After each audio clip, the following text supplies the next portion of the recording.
కొరింథీయులకు రాసిన 2వ పత్రిక 9వ అధ్యాయం 15వ వచనంలో, చెప్పశక్యము కాని మాటల్లో వర్ణించలేని ఆయన వరమును గూర్చి దేవునికి స్తోత్రము. ఏంటా వరం?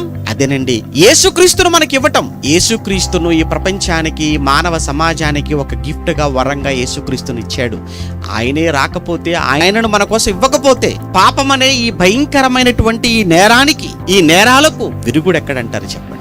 ప్రపంచమంతా పాపములో ఉందని, పాపములో ఉన్న ఈ పాప ప్రపంచాన్ని పాపము నుంచి విడిపించటానికి తన ప్రియకుమారుడైన యేసుక్రీస్తుని ఈ లోకానికి పంపి మనుషులందరి పాపాల నిమిత్తం ఆయనను సిలువలో అంత దారుణంగా చంపుకొని, ఆయన సిలువ మరణాన్ని బట్టి ప్రపంచానికి రక్షణను ప్రసాదించి మనలందరినీ కాపాడుకోవటంలో ఇక ఇంతకు మించిన వరం, ఇంతకు మించిన గిఫ్ట్, ఇంతకు మించి దేవుని పట్ల మనం కృతజ్ఞత కలిగి ఉండటానికి ఇంకేం కావాలంటారు చెప్పండి? అందుకే ఎప్పుడు, ఎల్లప్పుడూ మనమందరము దేవుని పట్ల కృతజ్ఞత కలిగి ఉండవలసిన వారమై ఉన్నాం.